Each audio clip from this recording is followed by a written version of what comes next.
When Senator Saltonstall, who was the senior senator, Jack Kennedy was the junior senator at the time, when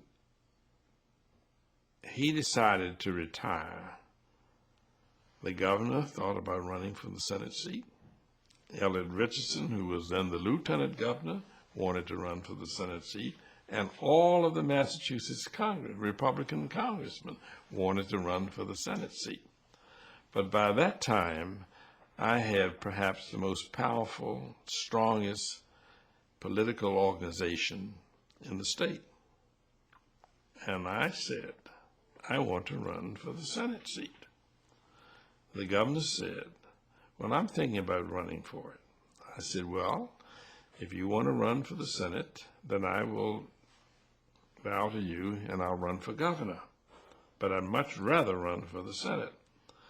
And he said, let's think about it. I said, think about it now, because I'm going to announce tomorrow.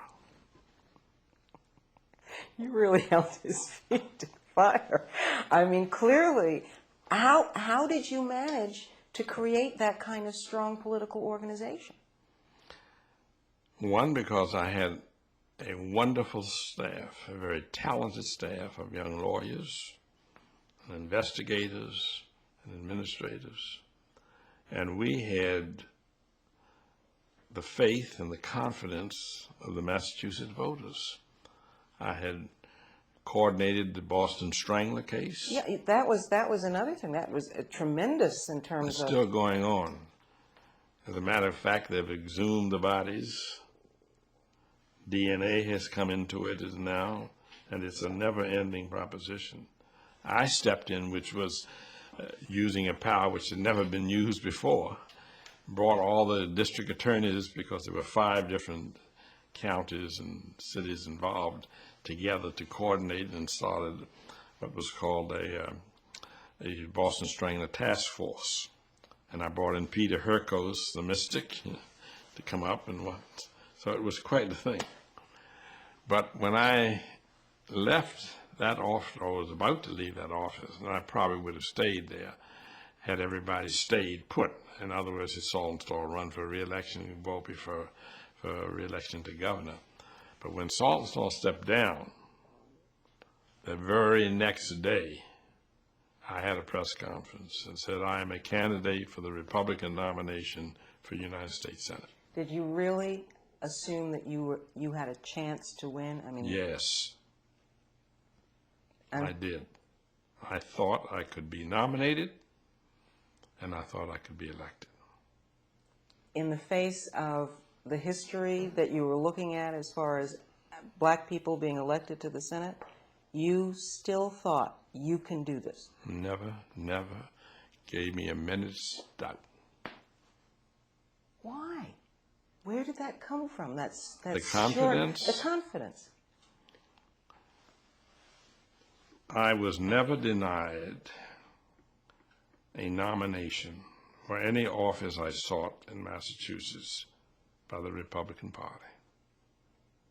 8 times I went to them for the nomination. 8 times I was nominated. Even when I lost the election in 1978, I won a bitter fight in the primary for re-election. I was confident in the record on which I was running. I'd saved the states millions and millions of dollars. My campaign was, you can believe in Brooke, and I think they did. And I tried to uphold and justify that confidence. But it gave me confidence that I could win a seat for the United States Senate. And nobody else was giving me much of a chance at that time.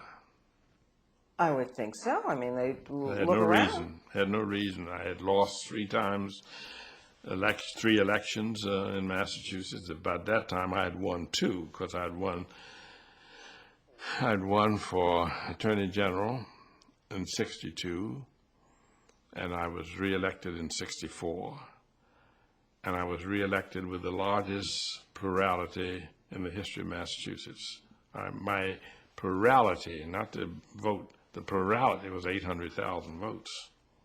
That was the year of Barry Goldwater. and I refused to endorse my own party's candidate because of his stand against civil rights and because of his position of giving the generals the power for nuclear weapons, to use nuclear weapons. Did you? Those two issues were important to me, and I said so. And I was the only Republican. In 1962, I was the only Republican elected to statewide office. Volpe and all the rest of them lost. So when I was Attorney General during that time, I was the only Republican in office. Then re-elected by this overwhelming vote in 1964. Now, that politics had nothing to do with race. That was sheer, basic politics. It had to do with power. How can you draw that line, particularly in the United States, where race and power? Because the people who, Massachusetts didn't decide that the time had come to put a black man in the office of Attorney General, which is very, very powerful. And they certainly didn't decide that now the time had come to put a black man in the United States Senate. My opponents in both of those races wanted that job as much, if not more, than I did. They weren't concerned about the racial problem. They were concerned about getting the confidence and the vote of the Massachusetts electorate. And that was all in their mind. And that's all that was in my mind. And in order to do that, though, you had to somehow, I'm sure, reassure some white voters who would be, well, I don't know, he's black, I don't know if I'm going to go there, that somehow you weren't threatening to them. How did you do that? I would never have been elected Attorney General had I not run for Secretary of State and gotten over 1 million votes, number one. People who vote for you usually will vote for you again unless you give them reason to vote against you. They like to believe that they were right in casting their vote. I knew that. So I started with a base after the 1960 losing election for a Secretary of State. After 1964 election, having been re-elected, I then had a performance that they could judge.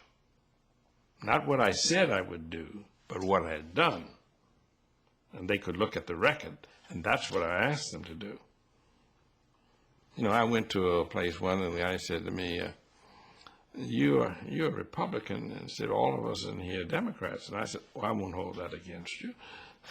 Just vote for me. And the same thing I felt if he had said, you're black. And I said, yeah, but don't hold that against me. You vote for me on other issues, on other basis. I don't want you to vote. And I said that to one. I said, I don't want you to vote against me because I'm black. And I don't want you to vote for me because I'm black. I want you to vote for me because you believe I can do the job and I can do it better than the other candidate. I put it on that level all the time. I never deviated from it because that's what I believe.